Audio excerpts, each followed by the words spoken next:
Welcome to the first episode of DonTalk. This is the DonTalk podcast. I'm your host, Stefano Marsala, and we're here with Thomas, aka Magnolia. What's up, guys? What's going on, Thomas? How's everything? Good? Pretty good, chilling. Okay, so Thomas is a rapper. He has an EP dropping June 25th, D2R, aka Dreams to Reality. Okay. So, how do you like this project that you're doing? Honestly, I think it's coming together really well. I just got to finalize everything. I got I'd say 6 out of 7 songs done. Okay.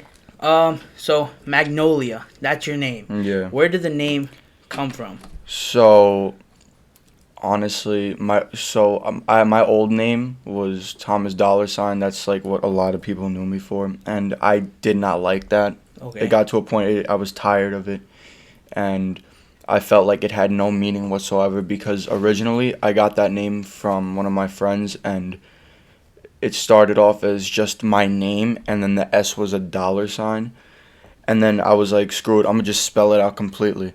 But I got tired of that, and I took some time to sit down and just think like what's something about myself that I could use for my new rapper name, because I want a new rapper name. And I thought about it, and I did research and everything, and I came up with Magnolia because Magnolia is a symbol of perseverance, and for me, perseverance is everything, because no matter what it is, I'm going to try my hardest to do everything that I can. So, why did you start rapping? What got you into rapping and everything? So, honestly, my friend Jason, his name is Just Call Me Rose, shout out Rose, he started rapping in 8th grade, and honestly, like, I wanted to do it because of him, and I just thought it was something fun that I could do on the side. And then so that started, my first ever song I did was 2017, and it's nowhere to be found, it's god-awful anyway. And then I didn't make a song again until like a year later. Then I started making a couple more, and then I made what was like the takeoff of me doing all this music shit, because that's when I realized like I actually have potential, like I could actually go somewhere with this. And from there on out, that's when I started to like take it serious. I would start going to the studio more, start recording more, and then October of 2019 is when I started to get my own equipment, started to record my own stuff, and from there I just kept going up and better, and I just kept improving. All right. So I have a couple questions. Okay. So, in like quick 10, 15 seconds, where do you see yourself in the next 5 years? In the next 5 years, honestly, if I really work at my hardest and push myself to the limit, I honestly see myself being up there. And like from like your competition, what makes you different from the other girls competing today? All right, sorry, this is from the beauty pageant. I have a beauty pageant. I'm a judge there. Sorry. All right, so I'm sorry about that. 4-7 group. Are they a group, a gang, clan? Nah, like I'm sorry. But I like this. I literally don't know. I just know 1-2 guys. 4-7 Slouch, already the creator, right? He's a creator. 4-7. He's one of them, yeah. All right, and I don't know Danny Baldwin. Yeah, Baldwin. He's also 4-7. But just not in the name. Pretty sure, yeah, it's not in his name. That's pretty sure. So he's in it. I don't know if it's true, but you did start in 4-7. No, so I could tell you what happened. So I'd say like September, October 2019, like I started like speaking to Slouch, like I started connecting with him, like I was just praising him for his music, because like I actually really liked his sound. And I told him that I wanted to work with him. We made a song, he put it out on his Apple Music, and then like I'd say like 2 months later, he accepted me and a couple other of my friends into 47. Into 47 group, not a clan. And we were in 47. shit was going good. I was putting out my music. We were all doing our thing, and then we ended up having a fallout. Stuff just happened. I don't really want to get into specifics, but sorry, we had our differences. Me and my friends ended up leaving the group one at a time. And then there was other stuff that happened from there on out. And then recently, I started getting back in connection with Artie again, or Slouch. You guys are all good now, right? Yeah, I'm good with. I'm not part of 47, but I am on good terms with them, and I will continue to be on good terms with them. And we're gonna start collaborating and stuff, hopefully. Good. So. Okay. I said don't look at my paper. I have a bunch of questions on this piece of paper. All right. So, I've been listening to your music lately, cause for everybody that's declined my offer, I'm coming for you. But you're kind of the only person that said yes, gave me a chance. I have a question for one of your songs. I haven't heard this word in particular in your songs yet, but the N-word. Do you use the N-word in any of your songs? Not at all. I never have, and I never will. So you don't have the N-word pass? No. I have the N-word pass. Shout out my boy Quentin Charlie. And now another question. Do you like, cause in your song Not Enough, you said all these pills and it's still not enough. You take pills? No. Okay, so drugs, smoke. No. Okay, so look. Honestly, what it is with that, like talking about killing, shooting. Because I have a gun right here. And I heard in one of your songs you also said, you blow bitches' backs out, and kill. So you don't own a gun, correct? No. Okay. So I'm more of a rapper, because a lot of rappers do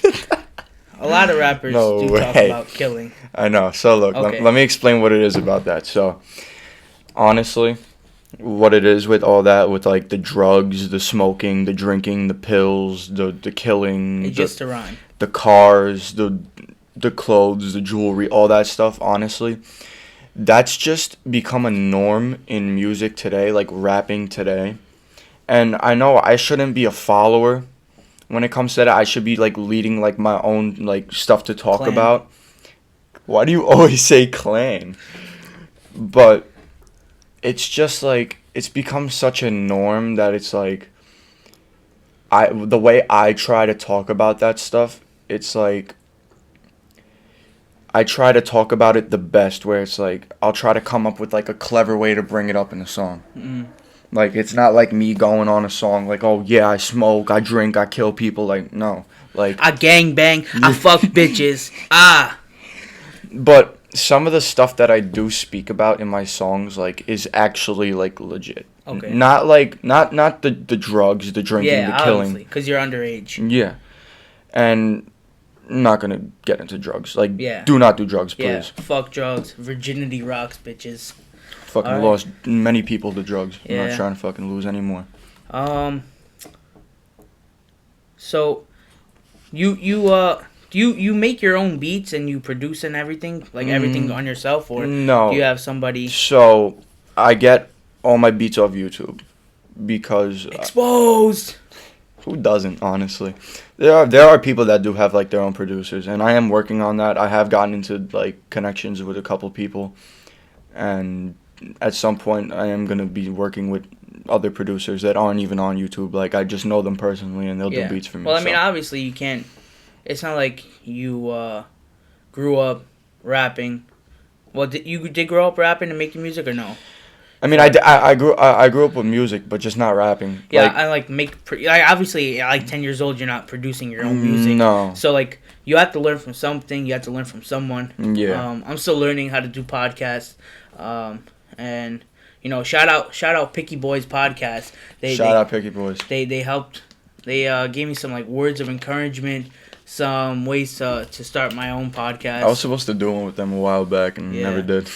Hopefully I could get on Picky Boys podcast for doing nothing in life. Obviously he's a rapper. I seen that guy Joey Santiago. I think that's how you say his name. He was on there, and Artie was on there. Yeah, Artie. I seen like those you guys do something, you know. At least I could be on there for being a lower end of their competition. But I am coming for you guys. You guys are.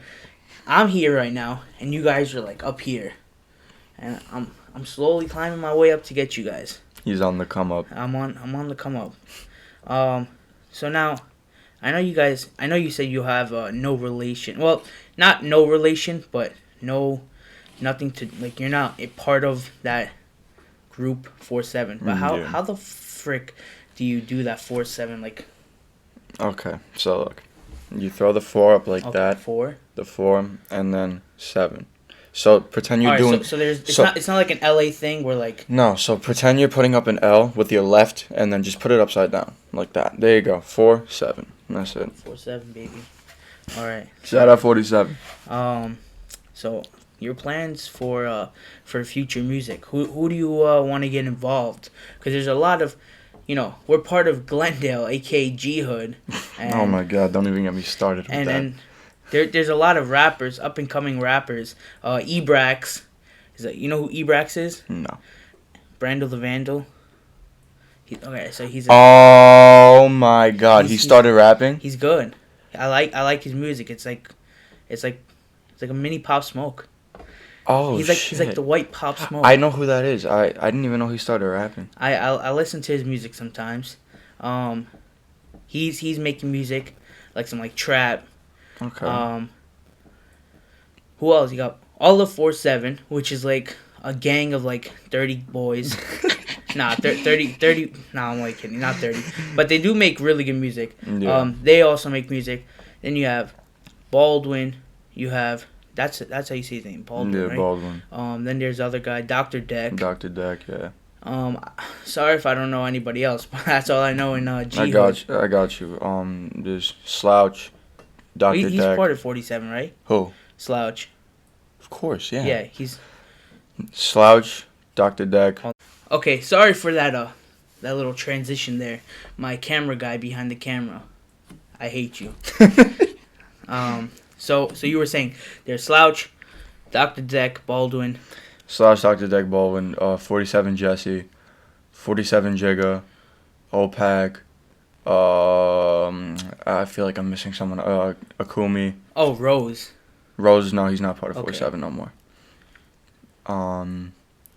It's just a lot. They're like kind of like BTS. There's a good amount. Like BTS, K-pop. My like God. 30 of them. But then you have your boy Rose, right? Yeah, nah, he's not part of 47. Okay. No, he was. But he's part of like the G Hood rappers.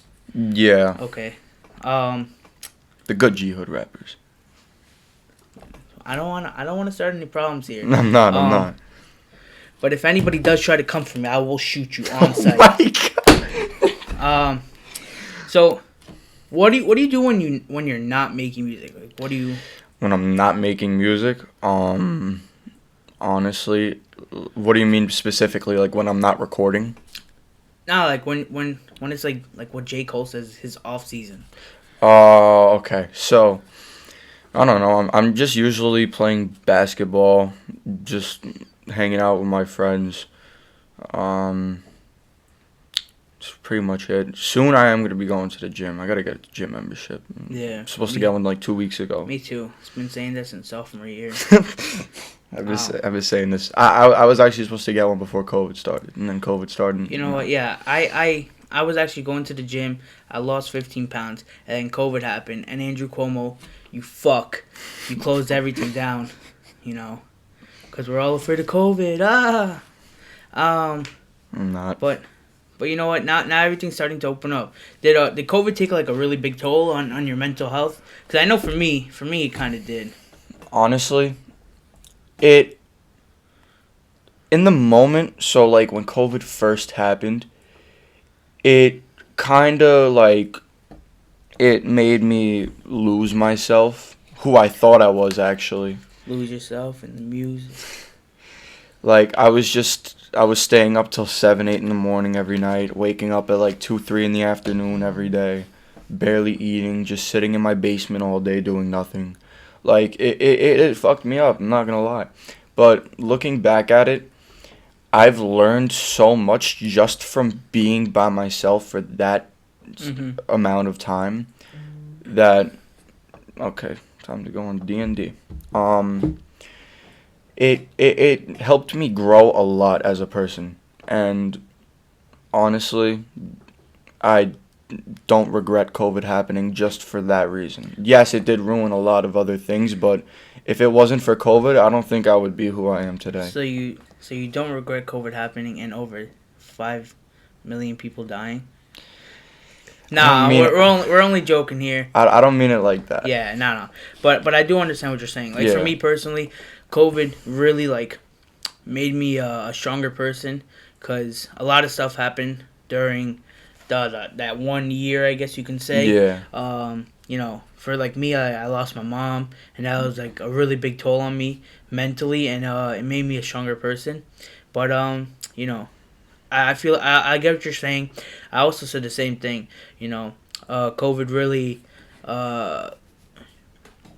made me, like, understand why I'm on the earth, like what I have to do, and then, you know, me, I'm like a religious person, so I feel like God has already planned my life, and I'm just living whatever He wrote down. So, yeah, like. I really do think COVID. The other effects, but what didn't affect me was not okay. Like, obviously, COVID killing millions of people was not the best. But for me personally, it really, like, made me a really stronger person, and, like, a lot of, like, the stuff that I used to get upset for like a year or two ago, like, won't. Like, basically, like, I'm not gonna budge for the little things in life. Yeah. And, like, I really realized that materialistic things don't mean, like, nothing to me. Like, my family is all that matters. Money doesn't matter to me. Like, obviously it matters to survive, but if it wasn't to survive, I wouldn't even want it in my life. That's what sucks. Like you have to depend on money in order to survive, because how else are you supposed to live? Because Biden. You need food to eat. You need clothes on your back. You need a roof over your head, and nothing's free in this world. The world revolves around the money, and that's what sucks about it, because then it turns people greedy. Yeah, I recently came back from Sicily, and, like, my cousins there, they don't have a lot of money. The people just in general there don't have a lot of money, but it really, like, showed me that the materialistic things, they don't, like, mean anything. They're still living life. Yeah, and, like, I was like having a blast every day, just driving around on, like, some busted bikes, driving in, like, some busted car, having fun just with my cousins, you know, going to the beach, walking just around the city. Like, it was a eye opening experience, because it was really different. But some people in this world, they really think that the materialistic things is what they need. I know a couple people like that. So, but people get a whole bunch of money, and fucks. Yeah, people get a whole bunch of money and they just completely change up. Yeah, one person I know didn't change up after getting money, Lil Yachty. I know him personally. I'm just kidding. All right. So you ever I know, because COVID stopped everything when you were, like, kind of coming up. You ever, like, perform in a live audience, like, in front of a live audience? I actually performed once. It was at a Sweet 16. I went to it in, like, 2019, like, June, like, towards the end of June 2019. And I performed with Rose and, like, 3 other people. And I only performed one song because, like, we all had to take turns and stuff. Yeah. But did I enjoy that performance? Yeah, but looking back at it, I know that it is nothing compared to what I could do now, because that was my first song that I uploaded on my Soundcloud. Mm-hmm. And it was just a Sweet 16. Like I haven't had a legit performance yet. Yeah. So what was like, because you said that was your first song. What was like one of your favorite songs to make? To make, or like even to like rap about? I don't know, right? Honestly, Dreams to Reality is up there. That's one of my favorites. Would you consider that like a Drake and Future collab? Crazy album of the year? No, I'm talking about the song, the one that you saw on my TikTok. I know. Yeah. I really do like that song. By the way, what is your TikTok so people could follow that? It's the same thing as my Instagram handle. They hate Magnolia. It's that simple. All right. But about Dreams to Reality, honestly, that was one of my favorites to record. In my opinion, that is my best song that I've ever worked on. Yeah, I really enjoyed that song. I seen it was a little snippet, but I was like, yeah, it's gonna be a banger. Overall, that is the best song I've made, hands down. Like, maybe the lyrics aren't the best, maybe the beat's not the best, maybe my flow isn't the best, but everything combined is beautiful. One of my favorite things about that song is my background vocals. I don't know why, but I am just a big fan of background vocals. I feel like it really, like, completes a song. Like, example, I put out my beatbox remix yesterday. Well, I did listen. And I did not put any ad-libs or background vocals, and I honestly just feel like it wasn't really complete. Like, it could have been better if I would have done background vocals. Even if it's not, like, me singing background vocals, like, just regular ad-libs. Like... You have like a couple of ad libs that you usually do? Like, what do you mean?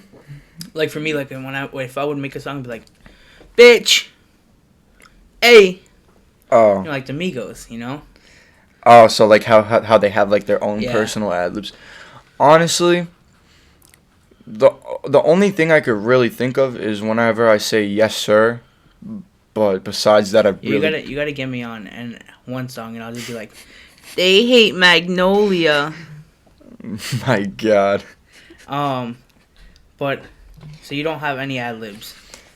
Not on that song, no. But that's like the only really like personal ad lib, if that's what you want to call it, personal, that I could think of. Just yes sir, like, because that actually originated when I put out my song Emergency. Did you hear that one? Yeah. It originated from that. And ever since that, like, that's kidding. just... I shook my head in front of the camera, like... No, but I actually did listen to it. It was with the bus, right? Yeah. That's your own picture? No. So I'll get to that in a second. You steal beats from YouTube. You steal beats on Google Images. No, so look.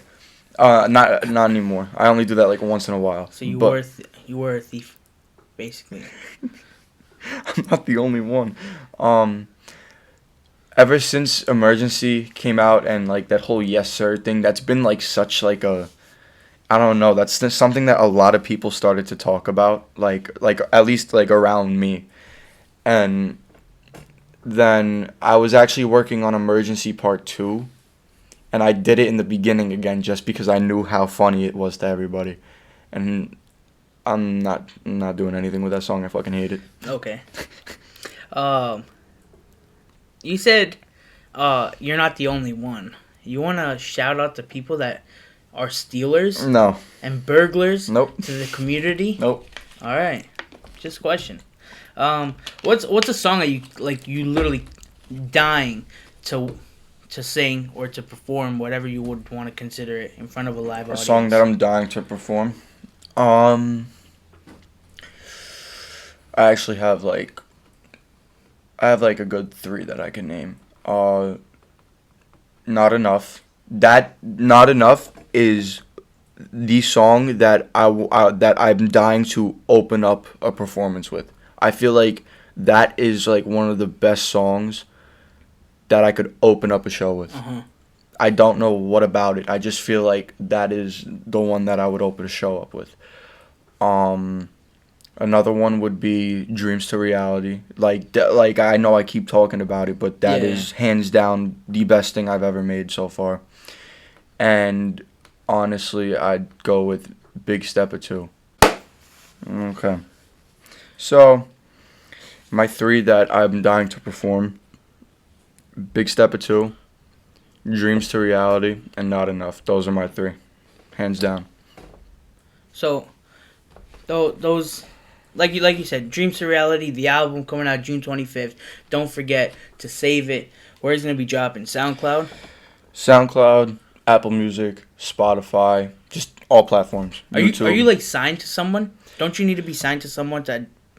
I don't know, because I never did this, but no, post you on don't. Apple Music. No, you don't need to be signed to someone. I have this, like, it's not a subscription, but it kind of is. It's this website called DistroKid, and it's like a distribution platform where you get to put your music out on everywhere. Mm-hmm. It's like $35 a year. Okay, it's not bad. Doesn't get better than that, honestly. Okay. Do you have you made any money from rapping? Probably only a couple dollars, because the thing with DistroKid is you get I think only like a couple of dollars for every 100? Not 100 views. It's a lot. It's like every 10,000 views you get a certain amount of money, and it's like I don't get anywhere near 10,000 views yet. Uh-huh. Well, I mean, you got to start off from somewhere, so. Yeah, that's true. Hopefully soon start making thousands, 100,000s, Yeah. and then That's millions. And then I got to put you back onto another show. Yeah. But yeah, so Dreams to Reality, you said that's one of your favorite projects that you're working on. And so for the people that don't know, what's the difference between an EP and an album? So, Hold on. I don't think I pressed record. No Motherfucker. way. Oh, no, I am recording. Okay, it's fine. Alright, so. Okay, hold on. Sorry. Hold on. So, EP, Dreams to Reality, D2R, dropping June 25th. You said that's your favorite project you're working on. Yeah. Go. Okay, so for those of you that don't know what the difference between an album and an EP is. So what I used to think it was that an EP is just a smaller version of an album, but what it actually is an EP is basically what you put out to lead into an album. So example, Travis Scott, he dropped Days Before Rodeo. You remember that? Yeah. And then he dropped Rodeo. Okay. So that's basically what an EP is. You don't see a lot of artists dropping an EP and then an album, but that's what it is. Like, it's what builds up to the album. So you have you have a couple albums or one album? I only did one album, and I don't like it at all. So, so that means since you're dropping an EP, you're dropping an album soon. Next half a year. I don't know, because, I mean, yeah, it's kind of like an EP, but I call it a tape, like a mixtape, because, I don't know, it's not like, because like I said, I always used to think that an EP was just a smaller version of an album, but now that I know what the real meaning of an EP is, I correct myself, and now I should say that any group of music I put out is a tape. All right. Except for the album I put out back in December. So, we're going to wrap it up here. This is the DonTalk podcast with Magnolia. Yes, Wait, sir. So you're a junior right now, correct? No, I'm a senior. You're a senior. You're graduating. Yeah. Or did you already graduate? No, I'm graduating. Jeez. So, before we wrap up, what's your are you going into college? Yeah, I am. So, what college? I'm going to Queensboro Community College. So, if you find them, take a picture with them. Tell them. I'm actually going with Rose. It's my boy. With Rose. So. All right. I mean, I went to Queensboro for 2 years, and now I'm in Queens College. But you know what? If you're making money off rapping, and you're a rapper, fuck college. You don't need it. Don't go to college. Don't waste your money. I'm just going for now. I need to be able to have a backup plan. That's it. So shout out whatever you need to shout out. All right. SoundCloud. Shout out. Okay. Shout out my SoundCloud. They hate Magnolia. Shout out my Apple Music, Magnolia.